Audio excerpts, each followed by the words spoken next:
अस्सलाम वालेकुम। आज हम लोग चैप्टर स्टार्ट कर रहे हैं, chapter number 9। Okay, and the topic of chapter number 9 is simple machines. Class 9th and matric, as you know that कि सिंपल मशीन जो है वो क्या चीज़ है। फॉर एग्जांपल कि अगर मैं आपसे बात कर रही हूँ कि मशीन जो है वो बेसिकली क्या चीज़ है, तो मशीन जो है वो अगर सिंपल बात की जाए तो मशीन जो है वो आपकी लाइफ के बहुत सारे कामों को आसान करती है। ठीक है, यानी कोई भी काम हमें जो पहले थोड़ा सा डिफ़िकल्ट लगता है, लेकिन अगर वही काम हम थ्रू मशीन करें तो वो हमें इजी लगता है काम, और जल्दी भी हो जाता है काम। ठीक है, तो बेसिकली मैं मशीन को सिंपल क्या कह सकती हूँ कि machine is a device which is used to do work in a more convenient way. Okay, यानी मशीन जो है वो एक ऐसी डिवाइस है जो कि आपके काम करने को मज़ीद आसान कर देती है। ठीक है, और आपका काम जो है वो जल्दी हो जाता है। जो जिस काम में कपल ऑफ आवर्स जो है वो रिक्वायरमेंट है, तो वो काम थ्रू मशीन जो है वो आपका जल्दी हो जाता है।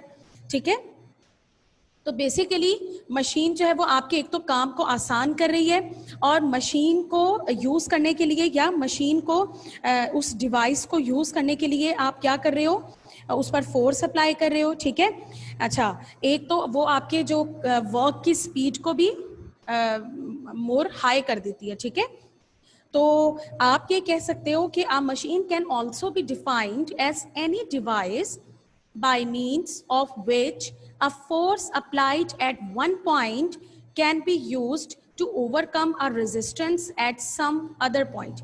यानी कोई भी अगर दो पॉइंट्स हैं और आपको किसी भी पॉइंट पे अगर कोई रेजिस्टेंस है, तो उस रेजिस्टेंस को ओवरकम करने के लिए आप मशीन जो है वो यूज़ कर सकते हो। आप कोई काम कर रहे हो, उसमें आपको कोई हर्डल है या ज़्यादा टाइम लग रहा है, तो आप उसको ओवरकम करने के लिए डिवाइसेस यूज करते हैं। ठीक है, अपने काम को आसान करने के लिए। ठीक है, तो यहाँ पर जो है इस चैप्टर से मतलब सिंपल मशीन्स के बारे में जब हम यहाँ पढ़ेंगे, इस चैप्टर में डिफरेंट सिंपल मशीन्स के बारे में पढ़ाया जाएगा आपको। तो मशीन्स का चैप्टर पढ़ते हुए कुछ टर्मिनोलॉजीज जो है वो मैं यूज करूंगी, जिनकी पहले आपको डेफिनेशंस का पता होना चाहिए। जब आपको वो डेफिनेशंस क्लियर होंगी तो आपको खुद ही समझ में आ जाएगा कि क्या बात चल रही है। ठीक है, तो सबसे पहले तो मशीन की डेफिनेशन आ गई आपके पास। ठीक है, अच्छा, पीडीएफ जो है वो आपको इसका मिल जाएगा चैप्टर का। सबसे पहले जो टर्मिनोलॉजी आपके पास आ रही है, एफर्ट। ठीक है, अच्छा, सिंपल अगर अपार्ट फ्रॉम दैट डेफिनेशन अगर मैं बात करूं एफर्ट क्या है, मतलब एफर्ट मींस कि अगर मैं मशीन्स के उसमें टर्मिनोलॉजी में बात करूं कि अगर मैं कोई भी मशीन जो है वो यूज़ कर रही हूं, तो वहाँ एफर्ट का क्या काम है। वहाँ एफर्ट का बिल्कुल ये काम है कि जब तक मैं उस मशीन पर एफर्ट जो है वो नहीं लगाऊंगी, तब तक जो है वो मशीन वर्क जो है वो नहीं करेगी। ठीक है, तो इट मीन्स के मशीन को यूज करने के लिए या मशीन से काम निकालने के लिए मुझे क्या करना पड़ेगा, मुझे फोर्स अप्लाई करनी पड़ेगी मशीन पे, जिसको मैं फिजिक्स की टर्मिनोलॉजी में क्या कहूंगी, एफर्ट। ठीक है, उसको मैं क्या नाम दूंगी, एफर्ट का।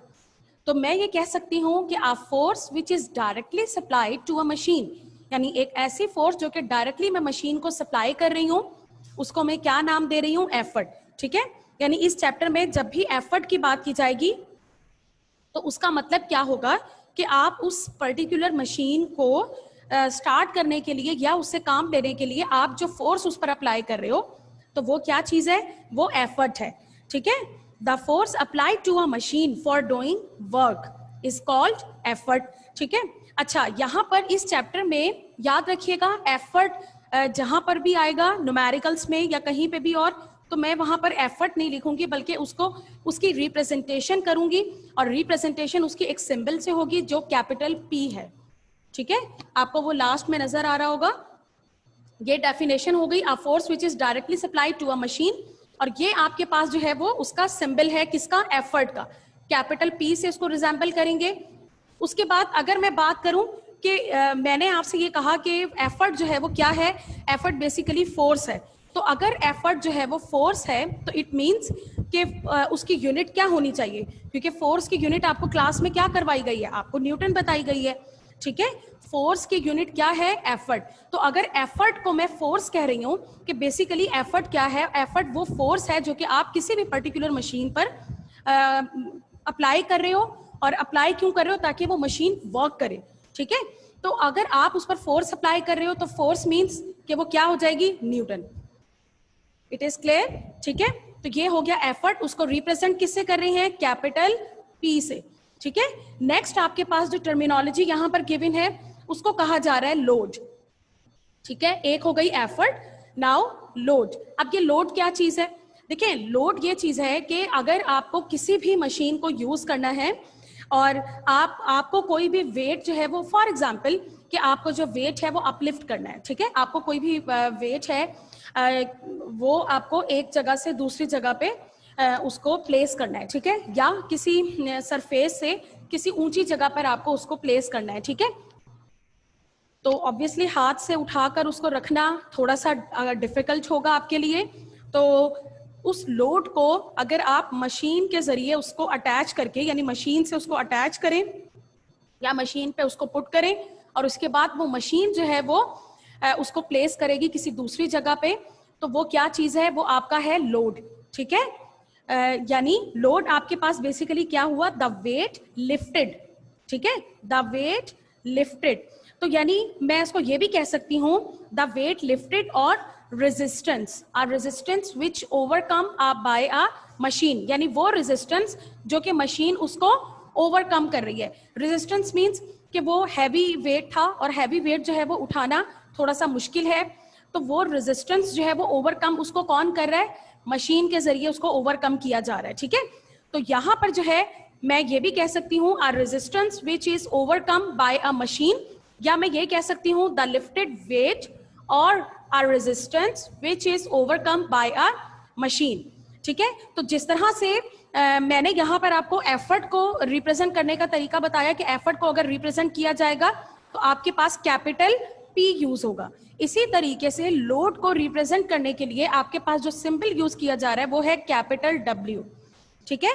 लोड को रिप्रेजेंट करने के लिए आपके पास जो सिंबल यूज किया जा रहा है वो है कैपिटल डब्ल्यू, ठीक है। और ये भी आपके पास बेसिकली फोर्स ही मशीन लगा रही है वेट को उठाने में, तो इसकी जो यूनिट है आपके पास वो भी क्या है? न्यूटन है। अच्छा, एक पॉइंट जो है वो रह गया है कि एफर्ट और लोड, एफर्ट और लोड दोनों आपके पास जो है वो बेसिकली कौन सी क्वांटिटी है? क्वांटिटी मींस कि मैं ये पूछना चाह रही हूँ कि वो वेक्टर क्वांटिटी है या फिर वो स्केलर क्वांटिटी है। तो यहां पर मैं आपको ये बताती चलूं कि आपके पास एफर्ट और लोड दोनों आपके पास कौन सी क्वांटिटीज हैं? वेक्टर क्वांटिटी, ठीक है। ये पॉइंट जो है वो एमसीक्यूज में आराम से आ सकता है कि एफर्ट और लोड जो है वो आपसे पूछा जा सकता है कि कौन सी क्वांटिटी है। तो दोनों आपके पास कौन सी क्वांटिटीज हैं? वेक्टर क्वांटिटी, ठीक है। तो यहां पर ये दो चीजें आपके पास आ गई। उसके बाद थर्ड टर्मिनोलॉजी जो यूज होती है वो आपके पास है इनपुट। देखिए, सबसे पहले डेफिनेशन के अलावा जो है सिंपल वर्डिंग्स में आपको ये बता दूं कि इनपुट जो है वो क्या चीज है। अगर आप किसी भी मशीन को आपको स्टार्ट करना है, ठीक है, उस मशीन से आपको कोई भी काम लेना है, तो आप क्या करोगे? आप उस मशीन पर कोई ना कोई फोर्स अप्लाई करोगे, ठीक है, यानी उससे कोई ना कोई काम लोगे, यानी आप जो उससे काम लेना चाह रहे हैं वो आपका क्या है? इनपुट है। यानी फॉर एग्जांपल अगर मुझे किसी भी मशीन से जो है वो वर्क करवाना है तो या तो उसकी कोई ना कोई सेटिंग्स होंगी, ठीक है, या तो मुझे जो है वो उसकी सेटिंग्स को मतलब उसकी सेटिंग्स पे जाके उसको जो है वो किसी पर्टिकुलर डायरेक्शन में या किसी भी तरीके से उसको सेट करना पड़ेगा। तो वो मेरा क्या होगा? इनपुट होगा जो मैं मशीन को प्रोवाइड कर रही हूँ। तो यहां से आपके पास इनपुट की जो है वो डेफिनेशन क्या हो जाएगी?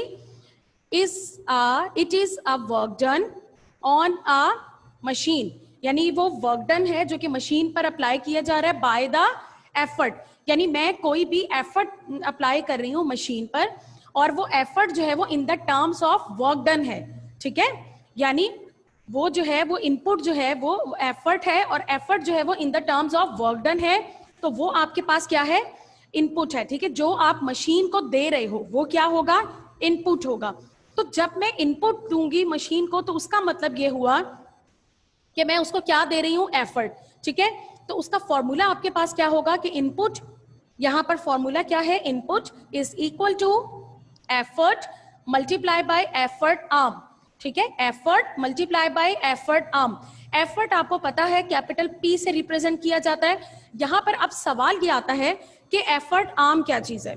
देखें, अगर मुझे जो है कोई किसी भी ऑब्जेक्ट को ग्रिप करना है, किसी भी ऑब्जेक्ट को उठाना है, फॉर एग्जाम्पल ये तो बहुत ही लाइट वेट है, फॉर एग्जाम्पल कि इसकी जगह पे अगर कोई हैवी वेट होता, तो अगर मैं किसी भी ऑब्जेक्ट को जो है वो ग्रिप कर रही हूँ या उसको उठा रही हूँ, तो मैं जो फोर्स अप्लाई कर रही हूँ वो मेरे इस हैंड से यहाँ तक जो है वो फोर्स अप्लाई हो रही है। यानी ये जो मेरा पार्ट है, फॉर एग्जाम्पल कि ये भी देखिए आपका जो ये है, फॉर एग्जाम्पल कि मेरा इतना पार्ट जो है वो मेरा यूज हो रहा है इस वेट को लिफ्ट करने में, ठीक है। तो जो मेरा अगर इतना पार्ट यूज हो रहा है उसको लिफ्ट करने में, इट मींस कि यहां से लेकर यहां तक का जो डिस्टेंस होगा उस वेट को लिफ्ट करने के लिए, वो आपका जो डिस्टेंस है वो कहलाता है एफर्ट आर्म, ठीक है। एफर्ट मैं इस वाले पार्ट से लगा रही हूँ, ठीक है, एफर्ट जो है वो मैं इस वाले पार्ट से लगा रही हूँ, लेकिन इस एफर्ट को लगाने के लिए मेरा जो पूरा यूज हो रहा है वो यहाँ से यहाँ तक जो है वो पार्ट यूज हो रहा है। तो यानी फॉर एग्जाम्पल इसी तरह से मशीन में भी है, ठीक है, कि अगर किसी भी मशीन में आप कहीं पे भी लोड को जो है वो ग्रिप कर रहे हो, तो उसका जो पूरा पार्ट होगा जो कि पार्टिसिपेट कर रहा होगा उस वर्क को करने में, तो वो जो डिस्टेंस होगा आपका वो क्या कहलाएगा, वो आपका कहलाएगा एफर्ट आर्म, ठीक है। अगर मैं एफर्ट की बात करूंगी, सॉरी अगर मैं इनपुट की बात करूंगी तो effort multiply by effort arm, ठीक है। इनपुट का फॉर्मूला आपके पास हो गया, input is equal to effort multiply by effort arm. Effort को रिप्रेजेंट कर रही हूँ P से और एफर्ट आर्म को मैं रिप्रेजेंट कर रही हूँ स्मॉल d से, ठीक है। जैसे कि यहां पर आप लोगों को नजर आ रहा होगा, ये देखें, input is equal to P multiply by d। अब आप कोई न्यूमेरिकल करोगे या कोई भी डेरिवेशन करनी होगी तो वहां पर आप एफर्ट को P से रिप्रेजेंट करेंगे और एफर्ट आर्म को रिप्रेजेंट करेंगे स्मॉल d से, ठीक है। लास्ट टर्म आपके पास यहां पर है आउटपुट, ठीक है। अब मैंने मशीन को जो है वो इनपुट दिया, मैंने उस पर एफर्ट लगाई, ठीक है, तो मैंने उसको इनपुट दिया। अब मशीन का काम है कि वो मेरे दिए हुए काम को मतलब विद इन अ स्पीड जो है वो करेगी, परफॉर्म करेगी, ठीक है। तो अब मशीन मुझे मेरी दिए गई एफर्ट के अकॉर्डिंग मुझे जो काम वो दे रही है वो क्या हो जाएगा, मशीन का आउटपुट। बात क्लियर हो गई, ठीक है। जो मैं उस पर वर्क डन अप्लाई कर रही हूँ मशीन पर, वो इनपुट हो गया, और वो मशीन जो है वो मुझे यूजफुल वर्क जो दे रही है, यानी वो जो मेरे काम को आसान बना रही है, तो वो क्या चीज है, वो आउटपुट है। तो मैं फिजिक्स में उसकी डेफिनेशन किस तरह से डिस्क्राइब कर सकती हूँ, the useful work done by the machine on the load, यानी वो उस लोड पर आउटपुट दे रही है ना, अपना जो लोड मैंने प्लेस करवाना था कहीं पे भी मशीन से, ठीक है, तो वो मुझे आउटपुट दे रही है कि मुझे जो भी रिक्वायरमेंट थी मेरी वो उसने फुलफिल कर दी। तो इसका मतलब ये हुआ कि उसने जो भी लोड था, जो मैंने आपको पहले भी कहा था कि लोड को आपको अपलिफ्ट करना है, ठीक है, तो वो उस लोड को उसने क्या किया, आउटपुट ये दिया कि उस लोड को जहां मुझे प्लेस करना था प्लेस कर दिया। तो मैं ये कह सकती हूँ कि output is equal to load multiply by load arm. देखिए वहां पर एफर्ट यूज हो रही थी इनपुट में, इसलिए मैंने कहा था effort multiply by effort arm. यहाँ पर लोड यूज हो रहा है आउटपुट में, क्योंकि आउटपुट लोड के जरिए ही आ रहा है ना, तो load multiply by load arm होगा, ठीक है।